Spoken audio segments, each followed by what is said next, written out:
Welcome to story board. This is Chakri. ఏపీలో ఏ ప్రభుత్వం ఉన్నా ప్రతీకార రాజకీయం తప్పడం లేదు. అభివృద్ధి కావాలని జనం కోరుకుంటున్న నేతలు మాత్రం ప్రతీకార రాజకీయాలతో రగిలిపోతున్నారు. ఏపీని రావణ కాష్టంగా మార్చిన నేతలు రాష్ట్ర భవిష్యత్తును ప్రమాదంలో పడేస్తున్నారు. అసలు ఏపీలో జరగాల్సిందేంటి, జరుగుతున్నదేంటి, ఏపీ ఎటుపోతోంది, ఏమైపోతోంది అని జనం ఆందోళన చెందుతున్నారు. ఏపీలో కక్షలు కార్పణ్యాలే రాజ్యమేలుతున్నాయి. అభివృద్ధిపై పూర్తి స్థాయిలో ఫోకస్ పెట్టాల్సిన దశలో ఏపీ పక్కదో పడుతున్నట్టు స్పష్టంగా కనిపిస్తోంది. గతంలో జగన్ ప్రతీకార రాజకీయాలు చేసి పొరపాటు చేశారు. ఇప్పుడు కూటమి సర్కారు కూడా ప్రతీకారం విషయంలో జగన్ బాటే పట్టడంతో ఏపీ భవిష్యత్తు ఏంటా అనే ప్రశ్నలు మొదలయ్యాయి. అన్ని వ్యవస్థల్లోనూ ప్రతీకారమే కనిపిస్తోంది. ఏపీ కక్షలు కార్పణ్యాలతో రగిలిపోతుంది. అసలు రాష్ట్రం ఎటుపోతుంది, ఏమైపోతుంది అనేది అంతు చిక్కడం లేదు. గత 5 ఏళ్లు 2019 నుంచి 2024 వరకు జగన్ పాలన వేధింపులు, ప్రతీకారాలు, అరెస్టులు, జైళ్లతోనే గడిచిపోయింది. చివరకు చంద్రబాబుని అరెస్టు చేసి 52 రోజులు జైల్లో పెట్టేదాకా వెళ్లింది. సర్కార్ నుంచి కింది స్థాయి గ్రామాల దాకా ఇదే ధోరణి కనిపించింది. దీంతో ఎక్కడ చూసినా అశాంతి రాజ్యమేలింది. ఈ అరాచకాలు వద్దనే జనం జగన్ను ఓడించి 11 సీట్లకే పరిమితం చేశారు.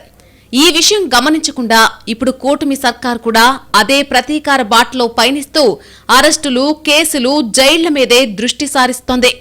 మొత్తం మీద అప్పుడు వైసీపీ అయినా ఇప్పుడు టీడీపీ అయినా పాలన అంటే ప్రతీకారమే అన్నట్టుగా వ్యవహరిస్తున్నాయి.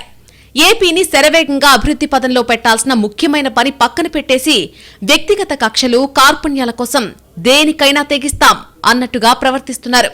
ఈ ప్రతీకార రాజకీయం ఇలాగే కొనసాగితే భవిష్యత్తులో ఏపీ అంటేనే పారిశ్రామికవేత్తలు భయపడే పరిస్థితి వచ్చేస్తుంది. అప్పుడు ఎవ్వరూ పెట్టుబడులకు ముందుకు రాకపోవచ్చు. ప్రభుత్వ రంగంలో ఉపాధి కల్పనతో నిరుద్యోగ సమస్య పరిష్కారం కాదని తేలిన తరుణంలో పరిశ్రమలు రాకపోతే ప్రైవేట్ రంగంలోనూ ఉద్యోగాలు రావు. అప్పుడు చదువుకున్న యువతలో అసహనం పెరిగిపోతుంది. అలా జరగకుండా చూసుకోవాల్సిన రాజకీయ పార్టీలు, నేతలే ఇలా రాష్ట్ర భవిష్యత్తుతో చెలగాటమాడడంపై సర్వత్రా ఆందోళన వ్యక్తమవుతోంది. ఇప్పటికే ఏపీలో ఉన్న వనరులకు తగ్గట్టుగా రాష్ట్రం అభివృద్ధి చెందడం లేదు అనే వాదన ఉంది. ఇప్పుడు ప్రభుత్వాలు కూడా పాలన వదిలేసి ఎవరి ప్రతీకారాలు వారు తీర్చుకుంటూ పోతే ఇక ప్రజల గతి అధోగతే అనే అభిప్రాయాలు వ్యక్తమవుతున్నాయి. రాజకీయ పార్టీల పోకడతో విరక్తి చెందే ఇప్పటికీ ఏపీ యువత ఉద్యోగాల కోసం హైదరాబాద్, బెంగళూరు లాంటి నగరాలకు తరలి వెళ్లిపోతోంది. వారి బాధలు చూశాక కూడా నేతలు పద్ధతి మార్చుకోవడం లేదు. రాష్ట్రంలోకి కొత్తగా ప్రతీకార సంస్కృతిని తీసుకొచ్చారు. గతంలో తమిళనాడులోనూ ఇలాంటి పరిస్థితే ఉండేది. అయితే ఇప్పుడు అక్కడ కూడా మార్పు కనిపిస్తోంది. కానీ ఏపీలో మాత్రం లేని పెడపోకడ్లన్నీ వచ్చి చేరుతున్నాయి. పాలన అంటే ప్రతీకారమే అన్నట్టుగా ప్రభుత్వాలు నడిపి రేపు రాష్ట్ర ప్రజలకు పార్టీలు ఏం సమాధానం చెబుతాయనేది ఆలోచించాల్సిన విషయం. ప్రతి సర్కారును ఎన్నుకోవడానికి ప్రజలకు కొన్ని నిర్దిష్టమైన లక్ష్యాలు, ఆకాంక్షలు ఉంటాయి. కానీ ఏపీలో అవేవీ నెరవేరకపోగా పగలు ప్రతీకారాలతో నిత్యం రావణ కాష్టం రగులుతూనే ఉంటుంది. ఈ ప్రతీకార రాజకీయాలు ఇలాగే కొనసాగితే చివరకు మిగిలేదేంటి అనే ప్రశ్నలు జనానికి కంటి మీద కునుకు లేకుండా చేస్తున్నాయి. ఇక్కడ ప్రభుత్వాలు మారిపోతున్నాయి, కానీ పద్ధతులు మారడం లేదు. ఒకరు కాకపోతే మరొకరైనా ఏపీ అభివృద్ధిపై దృష్టి పెడతారనుకున్న జనం ఆశలు కల్లలయ్యేలా ఉన్నాయి. ఏ సర్కారు అధికారంలో ఉన్నా పాలన సంగతి పక్కన పెడితే ప్రతీకారం మీదే ధ్యాస పెడితే ఏపీ ఇమేజ్ ఏమవుతుందనే ప్రశ్నలు కూడా వస్తున్నాయి. ఇప్పటికే గతంలో ఎప్పుడూ లేని విధంగా పారిశ్రామికవేత్తలు పెట్టుబడులు పెట్టడానికి ప్రభుత్వాన్ని కొన్ని షూరిటీలు అడుగుతున్నారు. ఈ సంగతి తెలిసి కూడా పార్టీలు మాత్రం ప్రతీకారాల్ని పక్కన పెట్టే ఉద్దేశం లేనట్టుగా వ్యవహరించడం ఏపీ భవిష్యత్తును ప్రశ్నార్థకం చేస్తోంది. కీలకమైన రాజధాని అమరావతి, పోలవరం ప్రాజెక్టు పనులు పరుగులు పెట్టాల్సి ఉంది. వాటికి ఎలాంటి ఆటంకాలు రాకుండా చూసుకోవాల్సి ఉంది. రాష్ట్రంలో పరిశ్రమల స్థాపనకు అనువైన ప్రాంతాలు, రంగాలపై మరింత అధ్యయనం చేయాల్సింది పోయి ఆ ఊసే ఎత్తకుండా అధికారం దక్కిందే తడవుగా ప్రత్యర్థుల పని పట్టడమే లక్ష్యంగా పెట్టుకుంటున్నారు. ఇలాంటి ప్రతీకార రాజకీయం కరెక్టు కాదనే ఏపీ ప్రజలు జగన్ను గద్దెదించేశారు.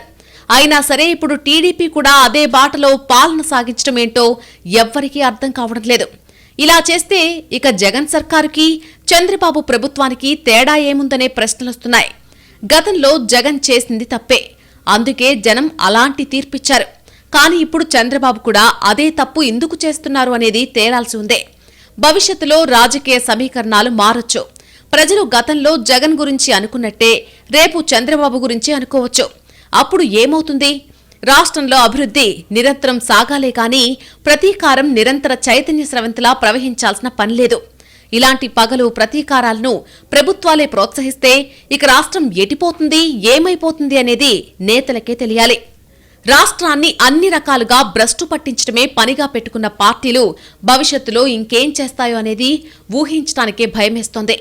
ప్రస్తుతం పోటీ యుగం నడుస్తోంది. పెట్టుబడుల కోసం పలు రాష్ట్రాలు పోటీ పడుతున్నాయి.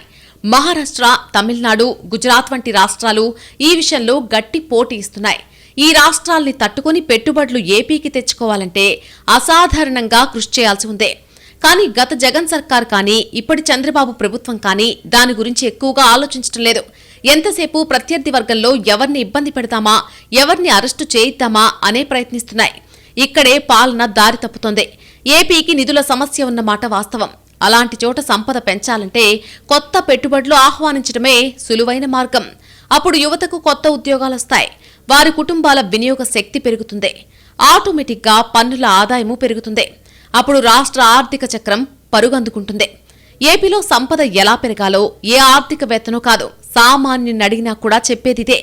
మరి ప్రభుత్వాలు ఇందుకు ఆ దిశగా పనిచేయకుండా పనికిమాలిన ప్రతీకారంపై మోజు పెడుతున్నాయి. ఇది చర్చించాల్సిన అవసరంగా కనిపిస్తోంది. ప్రభుత్వం నడపడం ప్రజలిచ్చిన బాధ్యత. రాష్ట్రాన్ని బాగు చేయమని అధికారం ఇచ్చారే కానీ వ్యక్తిగత కక్షలు, కార్పణ్యాల కోసం వాడుకోమని కాదు. ఈ విషయాన్ని రెండు పార్టీలు పట్టించుకోవడం లేదు. ఎవరికి ఛాన్స్ వచ్చినప్పుడు వారు కసి తీర్చుకోవాలని ప్రయత్నిస్తున్నారు. దీంతో రాష్ట్రమంతా రెండు వర్గాలుగా తప్పనిసరిగా విడిపోవాల్సిన దుస్థితే. ఇలా రాష్ట్రం రెండు వర్గాలుగా విడిపోయిన చోట అశాంతే కానీ సామరస్య వాతావరణం ఎలా ఉంటుంది అనేది అసలు సిసలు ప్రశ్న. ఇలాంటి వాతావరణం ఉంటే ఓ సర్కారున్నప్పుడు వచ్చిన పరిశ్రమపై మరో సర్కార్ కక్షగడుతుంది. గతంలో ఇచ్చిన రాయితీలు ఎత్తేస్తుంది. ఏదో రకంగా ఇబ్బంది పెడుతుంది. ఈ వైఖరి తట్టుకోలేక పారిశ్రామికవేత్తలు భయపడతారు. ఒక్కసారి ఏపీ గురించి నెగిటివ్ ఇమేజ్ వచ్చిందంటే పరిశ్రమల్ని ఆకర్షించడం అంత తేలిక కాదు. ఈ విషయం తెలిసి పార్టీలు పరస్పర ప్రతీకారాల రొచ్చులో పడుతున్నాయి. జగన్ గతంలో చేసింది తప్పని గ్రహించే జనం ఆయనకు 11 సీట్లే ఇచ్చి పక్కన కూర్చోబెట్టారు. ఓ రకంగా ప్రజలే జగన్పై ప్రతీకారం తీర్చుకున్నారు. అంతటితో ఆ ఎపిసోడ్ అయిపోయింది. కానీ కూటమి సర్కార్ అధికారంలోకి వచ్చి మళ్లీ పాత కక్షల జోలికి వెళ్లడం చూస్తుంటే ఏపీ ఎటుపోతుంది, ఏమైపోతుంది అనే సందేహాలు వస్తున్నాయి. సహజంగా వ్యూహాత్మక రాజకీయం చేసే చంద్రబాబు కూడా ఇప్పుడు మాత్రం పందా మార్చుకున్నారెందుకో. ఈ పోకడి ఇలాగే కొనసాగితే మళ్లీ ప్రభుత్వం మారి ఈక్వేషన్లు మారితే ఏం జరుగుతుందనేది పెద్ద ప్రశ్న. ఏపీలో ప్రతీకార రాజకీయాలే ఇప్పుడు హాట్ టాపిక్. ప్రభుత్వాలే స్వయంగా పగా అంటూ రగిలిపోతున్నాయి. అధికారం దక్కడమే ఆలస్యం. ఆగమేఘాల మీద ప్రతీకార రాజకీయం ఎపిసోడ్లు మొదలు పెడుతున్నారు. ఒక ఎపిసోడ్ ముగిసేలోపే మరో దానికి తెరతీస్తున్నారు. గతంలో జగన్ ప్రతీకార రాజకీయం చేసే అధికారం పోగొట్టుకున్నారు. ఇప్పుడు చంద్రబాబు కూడా ప్రతీకార రాజకీయాన్ని కొనసాగించడం విడ్డూరంగా ఉంది. సహజంగా చంద్రబాబు ప్రతీకార రాజకీయాలకు బద్ద వ్యతిరేకి. ప్రత్యర్థుల్ని వేధించడం, అరెస్టు చేయించడానికి ఆసక్తి చూపించరు. కింది స్థాయి క్యాడర్లో, జనంలో కొందరిలో బలమైన భావోద్వేగాలుండొచ్చు. కానీ నాయకుడు వాటిని అదుపు చేయాలే కానీ అదే వరవడిలో కొట్టుకుపోకూడదు. కారణాలేమైనా కానీ ఎప్పుడూ ప్రతీకార రాజకీయం చేయని చంద్రబాబు కూడా ఈసారి పంథా మార్చేశారు. అసలు కంటికి కన్ను, పంటికి పన్ను సంస్కృతి అమలైతే రాష్ట్రంలో పరిస్థితులు ఎటు దారితీస్తాయనేది చెప్పడం కూడా కష్టమవుతోంది. ప్రభుత్వాల ప్రతీకారాలు తీర్చుకుంటున్నప్పుడు మనమేం తక్కువ తిన్నామా అని ప్రజలు కూడా రెచ్చిపోయే అవకాశం ఉంది. అదే జరిగితే అనవసర అశాంతి ప్రబలుతుంది. పరిస్థితి అక్కడిదాకా వచ్చాక సరిచేయడం ఎవ్వరి వల్ల కాదు. అందుకే ముందే జాగ్రత్త పడాలి. ఇప్పటికైనా పద్ధతి మార్చుకోవాలి. జగన్ ప్రతీకార రాజకీయం మీదే ఫోకస్ పెట్టారు. అభివృద్ధిని పట్టించుకోవడం లేదనే అసంతృప్తితోనే ఏపీ ప్రజలు చంద్రబాబుకి పట్టం కట్టారు. కానీ ఇప్పుడు చంద్రబాబు వచ్చినా పరిస్థితులేవీ మారకపోవడం వారిలో అసంతృప్తికి దారి తీసే అవకాశం ఉంది. అప్పుడేం జరుగుతుందో ప్రత్యేకంగా చెప్పాల్సిన పనిలేదు. ఏపీలో పేరుకే 2 పార్టీలున్నాయి. కానీ పాలన విషయంలో మాత్రం దొందే అన్నట్టుగా సాగుతోంది వ్యవహారం. ఇలాగే ఉంటే రేపు ఏపీని అసలు పెట్టుబడిదారులు కన్సిడర్ చేస్తారా లేదా అనేది చూడాల్సి ఉంది. మొత్తం మీద కొన్ని ఆశలు, ఆకాంక్షలతోనే చంద్రబాబుకు ప్రజలు పట్టం కట్టారు. అందులో ఆలోచించేదే లేదు. కానీ వాటి సంగతి పక్కన పెట్టేసి ప్రతీకార రాజకీయం చేసుకుంటూ పోతే ఈ పోకడకు అంతమెక్కడా అనేది తేలడం లేదు. వారున్నప్పుడు వీరిని, వీరున్నప్పుడు వారిని కక్ష సాధించడమే పాలన అనుకుంటే అంతకంటే దౌర్భాగ్యం మరొకటి ఉండదు. ఏపీ వీలైనంత త్వరగా అభివృద్ధి చెందాలని, రేస్లోకి రావాలని జనం కోరుకుంటున్నారు. కానీ పార్టీలు మాత్రం ప్రతీకార కాంక్షతో రగిలిపోతున్నాయి. కనీసం ప్రత్యర్థి పాలనకు, తమ పాలనకు తేడా చూపాలన్న విషయం కూడా మరిచిపోయి వ్యవహరిస్తున్నాయి. ఇలాగే ఉంటే ప్రజలకు కూడా ఏ రాయైతేనేం పళ్ళోడగొట్టుకోవడానికి అనే విరక్తి రావచ్చు. అప్పుడు ప్రభుత్వాలు నిజంగా నిర్మాణాత్మకంగా పనిచేసినా కలిసి రాకపోవచ్చు. ఆ దుస్థితి రాకూడదు అంటే పార్టీలు ఇకనైనా జాగ్రత్త పడాలి. ఇప్పటిదాకా అయిందేదో అయిపోయింది. తీర్చుకున్న ప్రతీకారాలకు ఫుల్ స్టాప్ పెట్టాలి. రాష్ట్రానికి మెరుగైన భవిష్యత్తు అందించే పాలనకు శ్రీకారం చుట్టాలి. ఇప్పటికే 11 ఏళ్లు వేస్ట్ అయ్యాయి. ఇంకా సమయం వృధా చేసుకుంటే విలువైన భవిష్యత్తు మరింత లేట్ అయ్యే ప్రమాదం ఉంది.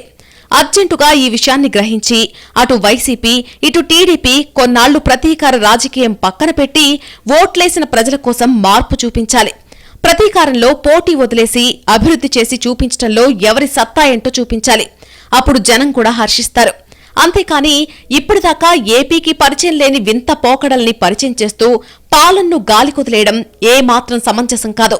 ఈ విషయంలో ఎవరికి వారే ఆత్మ విమర్శ చేసుకోవాలి.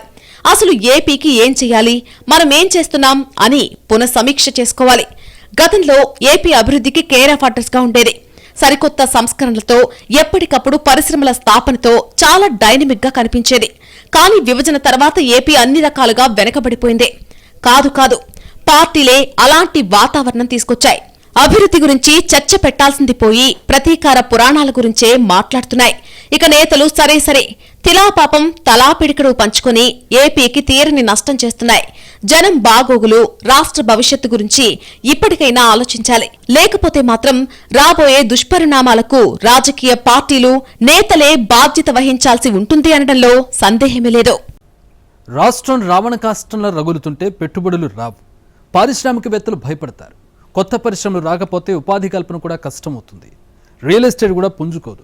భూముల రేట్లు పెరగవు. ఇది ఏ రాష్ట్రానికి ఖచ్చితంగా మంచి పరిణామం కాదు. విభజనతో నష్టపోయిన ఏపీకి కొత్త జోష్ ఇవ్వాల్సిన అవసరం ఉంది. విభజన హామీల అమలుపైన సీరియస్గా దృష్టి పెట్టాలి. కానీ ఏపీలో రాజకీయ నేతలు మాత్రం ప్రతీకారం మీద ఫోకస్ పెడుతూ రాష్ట్రానికి భవిష్యత్తు లేకుండా చేస్తున్నారనే ఆందోళన వ్యక్తమవుతోంది.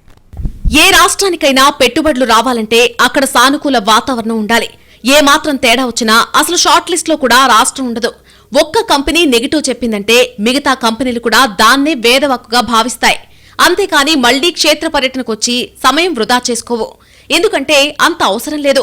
పలు రాష్ట్రాలు తమ దగ్గర సానుకూల వాతావరణం ఉందని పవర్ పాయింట్ ప్రజెంటేషన్లు ఇచ్చి పెట్టుబడుల్ని ఆకర్షిస్తున్నాయి. అడిగిన దానికంటే ఎక్కువ రాయితీలకు సై అంటున్నాయి. ఈ పరిస్థితుల్లో ఏపీ లాంటి రాష్ట్రానికి పెట్టుబడులు రావాలంటే చాలా కృషి చేయాలి. కానీ అసలు ఆ స్పృహ నేతలకు ఉందా అనేది పెద్ద ప్రశ్నగా మారింది.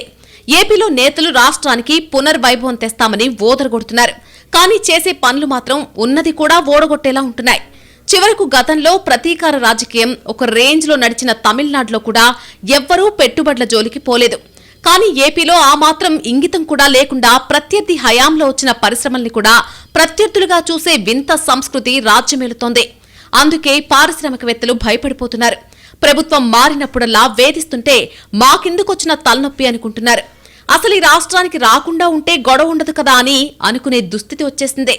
ఈ సంగతి తెలిసినా కూడా నేతలు మారడం లేదు. తాను పట్టిన కుందేటికి 3 కాళ్లన్నట్టుగా ఉంది వ్యవహారం. ప్రతీకార రాజకీయం తప్పనే గ్రహింపు లేకపోగా అదే గొప్ప అన్నట్టుగా ఎవరికి వారు చెలరేగిపోతున్నారు. అసలు ఏపీ పరిస్థితి ఏంటి, ఏపీ ప్రజల మనసులో మాటేంటి అని ఎవ్వరూ ఆలోచించడం లేదు. ఎంతసేపు వ్యక్తిగత కక్షలే కాని ప్రజల ఆకాంక్షలు పట్టడం లేదు. ఇలాగైతే ఏపీ భవిష్యత్తు సంగతేంటా అని భయమేస్తోంది.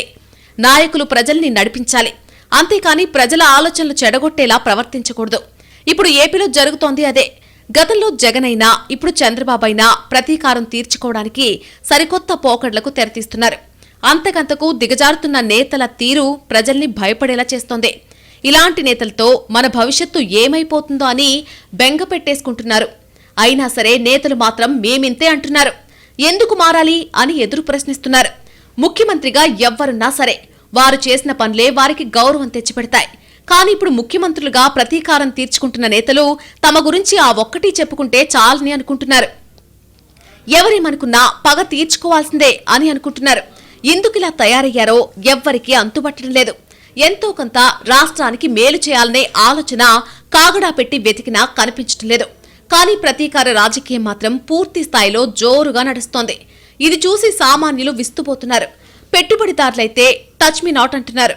ఏపీలో ప్రకృతి వనరులు, మానవ వనరులకు లోటే లేదు. కావలసిందల్లా సంకల్ప బలమే. కానీ నేతల్లో కరువైనటువంటి మంచి సంకల్పం మొత్తం రాష్ట్రం శిక్ష అనుభవించేలా చేస్తోంది. బాధ్యత లేకుండా ప్రవర్తిస్తున్న నేతలు జనం బాగోగుల్ని పట్టించుకోవడం లేదు. రేపటి తరం గురించి ఆలోచించకుండా గతజల సేతుబంధనాలు తవ్వుకుంటూ కూర్చుంటున్నారు. నాయకులుగా తమపై గురుతర బాధ్యత ఉందనే సంగతి మరిచిపోయి వ్యవహరిస్తున్నారు. ఇదే పోకడ కొనసాగితే ఏపీలో రేపేంటి అనే ప్రశ్నలు వేసుకోవడానికే భయపడే దుస్థితి. మరి నేతలు ఇప్పటికైనా మారతారా?